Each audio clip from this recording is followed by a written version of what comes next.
Adjective এবং adverb বলা যায় পুরো পার্টস অফ স্পিচের এই দুটি জায়গা খুবই গুরুত্বপূর্ণ এবং স্যাররা এখান থেকে খুব বেশি প্রশ্ন করে থাকে। তো আমরা খুবই মনোযোগ সহকারে এই জায়গাটা একটু বোঝার চেষ্টা করব। মনে রাখবেন, অ্যাডজেক্টিভ মূলত দুটি বিষয়কে মডিফাই করে। সে দুটি বিষয় কি? একটি হচ্ছে নাউন, অর্থাৎ নাউন বা প্রোনাউনের দোষণ অবস্থা প্রকাশ করবে, অথবা প্রোনাউন। অন্যদিকে অ্যাডভার্ব তিনটি বিষয়কে মডিফাই করবে। একটা হচ্ছে সে ভার্বকে মডিফাই করবে, অথবা সে অ্যাডজেক্টিভকে মডিফাই করবে, অথবা সে নিজেকে মডিফাই করবে। যদি আমরা সহজভাবে বলি, অ্যাডজেক্টিভ মূলত দুটি বিষয়কে মডিফাই করবে, নাউন এবং প্রোনাউনকে। অন্যদিকে অ্যাডভার্ব তিনটে বিষয়কে মডিফাই করবে, সেটা হচ্ছে ভার্ব, অ্যাডজেক্টিভ এবং সে নিজেকেই মডিফাই করবে। আমরা যদি কিছু এক্সাম্পল দেখি তাহলে সহজেই আমাদের বিষয়টা ক্লিয়ার হয়ে যাবে ইনশাআল্লাহ। আমরা এক্সাম্পলগুলো ভালোভাবে লক্ষ্য করি। এখানে দেয়া আছে Rafi is a fast runner, এদিকে দেয়া আছে Rafi runs fast. She is late, she came late. Raju is a hard worker, Raju works hard. অর্থাৎ একই ওয়ার্ড দুই দিকে আমরা ইউজ করেছি আলাদা আলাদা সেন্টেন্সে। তো আমরা শুরুতেই বললাম অ্যাডজেক্টিভ মডিফাই করবে নাউন এবং প্রোনাউনকে, এবং অ্যাডভার্ব মডিফাই করবে ভার্ব, অ্যাডভার্ব এবং নিজেকে। আমাদেরকে এই জায়গাটা খুব ভালো করে বুঝতে হবে। লক্ষ্য করে দেখুন, এখানে বলা আছে রাফি ইজ এ ফাস্ট রানার। এখানে ফার্স্ট নিচে আন্ডারলাইন করা আছে। এই ফার্স্ট শব্দটা কাকে মডিফাই করতেছে, অর্থাৎ কার দোষ গুণ তুলে ধরতেছে? অবশ্যই রাফি একটা নাউন। আর আমরা সেটাই জানলাম, যদি কোনো ওয়ার্ড নাউন বা প্রোনাউনের দোষ গুণ তুলে ধরে বা নাউন বা প্রোনাউনকে মডিফাই করে, তাহলে সেটা হয়ে যাবে অ্যাডজেক্টিভ। তাহলে এখানে ফার্স্ট হচ্ছে অ্যাডজেক্টিভ। কিন্তু এই সেন্টেন্সে লক্ষ্য করুন, রাফি রানস ফাস্ট। এই ফার্স্ট শব্দটা রাফিকে নয়, এই ফার্স্ট শব্দটা মডিফাই করতেছে রানসকে। সে যে দ্রুত, সে কিসে দ্রুত? সে চিন্তায় দ্রুত, সে কথায় দ্রুত, সে লেখায় দ্রুত, সে পড়ায় দ্রুত, নাকি দৌড়ায় দ্রুত? এখানে বলা আছে রাফি রানস ফাস্ট। অর্থাৎ এই ফার্স্ট শব্দটি রাফির থেকে রানকেই বেশি মডিফাই করতেছে, যে সে দৌড়ায় দ্রুত। অর্থাৎ এই ফার্স্ট শব্দটা ভার্বকে মডিফাই করতেছে, এজন্য এই ফার্স্ট হয়ে যাবে অ্যাডভার্ব। কারণ আমরা জেনে আসছি যে অ্যাডভার্ব শব্দটি তিনটি বিষয়কে মডিফাই করে, ভার্ব, অ্যাডজেক্টিভ এবং নিজেকে। যেহেতু এই ফার্স্ট শব্দটা ভার্বকে মডিফাই করতেছে, তাই ফার্স্ট শব্দটা হয়ে যাবে অ্যাডভার্ব। আশা করি বুঝতে পেরেছেন। শি ইজ লেট, এই লেট শব্দটা মডিফাই করতেছে কিন্তু শিকে। শি একটা প্রোনাউন, আর যে পার্টস অফ স্পিচ প্রোনাউনকে মডিফাই করে সেটা হয়ে যায় অ্যাডজেক্টিভ। এই সেন্টেন্সে লেট হচ্ছে একটা অ্যাডজেক্টিভ। কিন্তু এখানে লক্ষ্য করুন, শি কেম লেট, এই লেট শব্দটা এখানে ভার্ব কামকে মডিফাই করতেছে।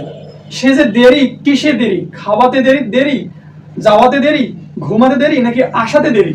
সে আসাতে দেরি। অর্থাৎ এই লেট শব্দটা ভার্বকে মডিফাই করায়, এই লেট হয়ে যাচ্ছে অ্যাডভার্ব। আশা করি বুঝতে পেরেছেন।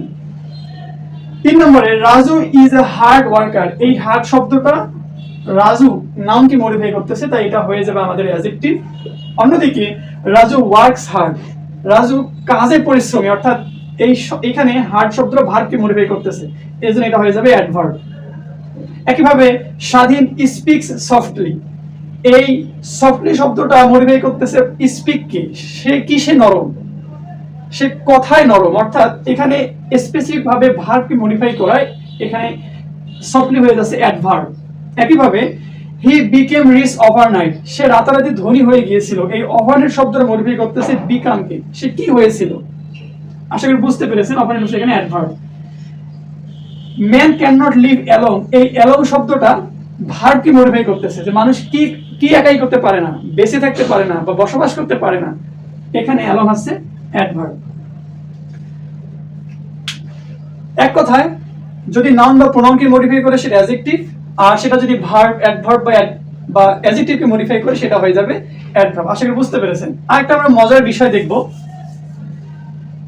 যেটা পরীক্ষায় খুব বেশি এসে থাকে।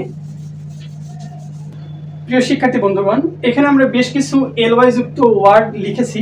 এরকম ওয়ার্ড পরীক্ষায় খুব বেশি আসতে দেখা যায়। আমরা আগে জেনে আসছিলাম যে শুধু এলওয়াই যুক্ত ওয়ার্ডগুলোই মনে হয় অ্যাডভার্ব, কিন্তু ব্যাপারটা সেরকম নয়। আসুন আমরা বোঝার চেষ্টা করি।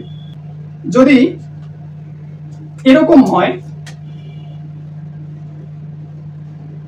নাউন প্লাস এলওয়াই অর্থাৎ কোন নাউনের শেষে যদি এলওয়াই যুক্ত হয় তাহলে সেটা হয়ে যায় অ্যাডজেক্টিভ। অ্যাডজেক্টিভ। অন্যদিকে যদি অ্যাডজেক্টিভের সাথে যদি এলওয়াই যুক্ত হয় সেটা হয়ে যাবে আমাদের অ্যাডভার্ব। লক্ষ্য করে দেখুন, আমরা এই বাম সাইডে যে ওয়ার্ডগুলো দিয়েছি এলওয়াই যুক্ত ওয়ার্ড, সেই এলওয়াই যুক্ত প্রতিটি ওয়ার্ডেই কিন্তু ছিল আমাদের নাউন। যেমন এখানে মাদার একটা নাউন, তার সাথে এলওয়াই যুক্ত করেছি। মান্থ একটা নাউন, তার সাথে এলওয়াই যুক্ত করেছি। ইয়ার একটা নাউন, ফ্রেন্ড একটা নাউন, হোম একটা নাউন, কিং একটা নাউন। অর্থাৎ এই সাইডে আমরা যে ওয়ার্ডগুলো লিখেছি প্রতিটাই নাউন ছিল, তার সাথে এলওয়াই যুক্ত করেছি আমরা। মনে রাখবেন, নাউনের সাথে এলওয়াই যুক্ত থাকলে সেই ওয়ার্ডটা হয়ে যায় অ্যাডজেক্টিভ। তাহলে মাদারলি হচ্ছে একটা adjective, monthly, yearly, friendly, homely, কিংলি, এই প্রতিটি শব্দ হচ্ছে অ্যাডজেক্টিভ। অন্যদিকে যদি অ্যাডজেক্টিভের সাথে এলওয়াই যুক্ত থাকে তাহলে ওই ওয়ার্ডটা মানে এলওয়াই যুক্ত ওয়ার্ডটা হয়ে যাবে অ্যাডভার্ব। যেমন এখানে কুইক মানে দ্রুত, এটা একটা গুণ বা দোষ বোঝাচ্ছে, তার সাথে আছে এলওয়াই। একইভাবে সফট মানে নরম, একটা গুণ বোঝাচ্ছে, এটা একটা অ্যাডজেক্টিভ, তার সাথে আছে এলওয়াই।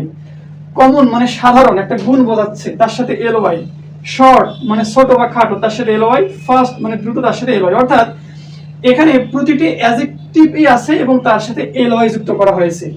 মনে রাখবেন, অ্যাডজেক্টিভের সাথে এলওয়াই যুক্ত থাকলে সেই এলওয়াই যুক্ত শব্দটি হয়ে যায় অ্যাডভার্ব। এখানে প্রতিটি শব্দই হচ্ছে এক একটা অ্যাডভার্ব। আমরা এই বিষয়টিকে খুব সহজেই মনে রাখতে পারি। সেটা কিভাবে?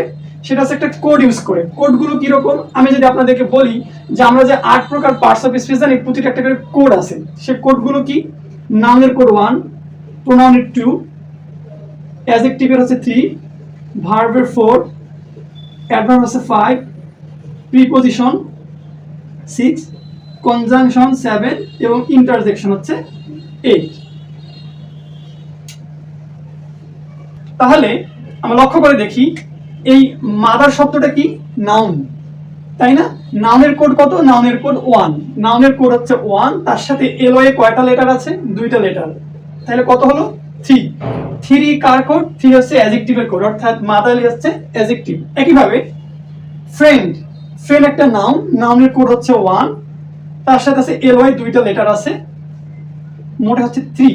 3 কার কোড? 3 হচ্ছে অ্যাডজেক্টিভের কোড, অর্থাৎ ফ্রেন্ডলি হচ্ছে অ্যাডজেক্টিভ। একইভাবে কুইক মানে হচ্ছে দ্রুত, এটা একটা অ্যাডজেক্টিভ। এই কুইক একটা অ্যাডজেক্টিভ, এর কোড কত? এর কোড হচ্ছে 3, তার সাথে এলওয়ে 2টা লেটার আছে, 2টা লেটার যুক্ত করলাম, কত হলো? 5। 5 কার কোড? 5 হচ্ছে অ্যাডভার্বের কোড, অর্থাৎ কুইকলি হচ্ছে অ্যাডভার্ব। একইভাবে সফট হচ্ছে একটা অ্যাডজেক্টিভ, যার কোড হচ্ছে 3, তার সাথে এলওয়ে 2টা লেটার যুক্ত করলাম, হয়ে গেল 5। 5 কার কোড? 5 হচ্ছে অ্যাডভার্বের কোড। একইভাবে প্রতিটি শব্দই আমরা অ্যাডভার্ব, এটা আমরা কোড দিয়ে ইউজ করতে পারি। আশা করি আপনারা বুঝতে পেরেছেন। প্রিপোজিশন, কনজাংশন এবং ইন্টারজেকশনকে আমরা আলাদাভাবে চেনার চেষ্টা করব। আমরা কিভাবে বুঝবো যে এটা কোন পার্টস অফ স্পিচ? প্রি শব্দটির অর্থ হচ্ছে পূর্বে, আর পজিশন মানে হচ্ছে অবস্থান। তাহলে শব্দটা যদি আমরা ভেঙে ভেঙে অর্থ বলি, তার অর্থটা হচ্ছে এরকম: প্রিপজিশন মানে পূর্বে অবস্থান। প্রিপজিশন ওই সকল ওয়ার্ডগুলোকে বলা হয় যে ওয়ার্ডগুলো নাউন বা প্রোনাউনের পূর্বে বসে, নাউন বা প্রোনাউনের অবস্থাকে তুলে ধরে। যদি বলি যে the marker is on my hand, এই অন শব্দটা বলতেছে মার্কারের অবস্থান হাতের উপরে। যদি বলি আন্ডার মাই হ্যান্ড, এই আন্ডার শব্দটা বলতেছে মার্কার হাতের নিচে। যদি বলি যে the book is on the table, তাহলে এই অন শব্দটা বলে দিচ্ছে বইয়ের অবস্থান টেবিলের উপরে। এই যে শব্দগুলো নাউন বা প্রোনাউনের পূর্বে বসে সেগুলো অবস্থানকে তুলে ধরে, সেগুলোকে বলা হয় প্রিপজিশন। এরকম অনেক প্রিপজিশন আমরা প্রিপজিশন টপিকে আমরা বিস্তারিত আলোচনা করব ইনশাআল্লাহ। আমরা সংক্ষেপে জেনে রাখি: at, in, on, before, after, with, between, among, এই শব্দগুলো সবগুলো হচ্ছে প্রিপজিশন। এবার আসেন কনজাংশন। আমরা শুরুতেই বলেছি যে কনজাংশন ওই সকল ওয়ার্ড যেগুলো বাক্য বা বাক্যাংশের মাঝখানে বসে বাক্য বা বাক্যাংশকে সংযুক্ত করে। যেমন আমি যদি বলি I and he are good friends, এখানে লক্ষ্য করে দেখুন এই অ্যান শব্দটা আই এবং হি কে সংযুক্ত করেছে। তো এইখানে অ্যান শব্দটা হচ্ছে কনজাংশন। আবার যদি বলি he is poor but honest, এখানে বাট শব্দটা পুয়ার এবং অনেস্ট দুটি জিনিসকে সংযুক্ত করেছে। তো যে জিনিসগুলো দুটি বাক্য বা বাক্যাংশকে সংযুক্ত করে সেগুলোকে বলা হয় কনজাংশন। এরকম আরো অনেক আছে, যেমন or, yet, so, so that ইত্যাদি, এগুলোকে বলা হয় কনজাংশন। এবার আসেন ইন্টারজেকশন সম্পর্কে আমরা একটু জানি। যেগুলো দিয়ে আকস্মিক কোনো আনন্দ, দুঃখ, বেদনা প্রকাশ পায় সেগুলো হচ্ছে কনজাংশন। যেমন alas, hurrah, bravo, wow, shit, fie, এই শব্দগুলো দিয়ে আকস্মিক কোনো দুঃখ, বেদনা বা আনন্দকে প্রকাশ পায়, এগুলোকে বলা হয় ইন্টারজেকশন। এই ছিল পার্টস অফ স্পিচের বেসিক আলোচনা। আশা করি আপনারা শেষ পর্যন্ত ভিডিওটি দেখেছেন এবং বোঝার চেষ্টা করেছেন। যদি কারো কোনো প্রশ্ন থাকে অবশ্যই কমেন্ট সেকশনে জানাবেন। আমরা নেক্সট ভিডিওতে আমরা সংক্ষেপে জিরান এবং পার্টিসিপল এবং interchange of parts of speech সম্পর্কে জানবো ইনশাআল্লাহ। আসসালামু আলাইকুম।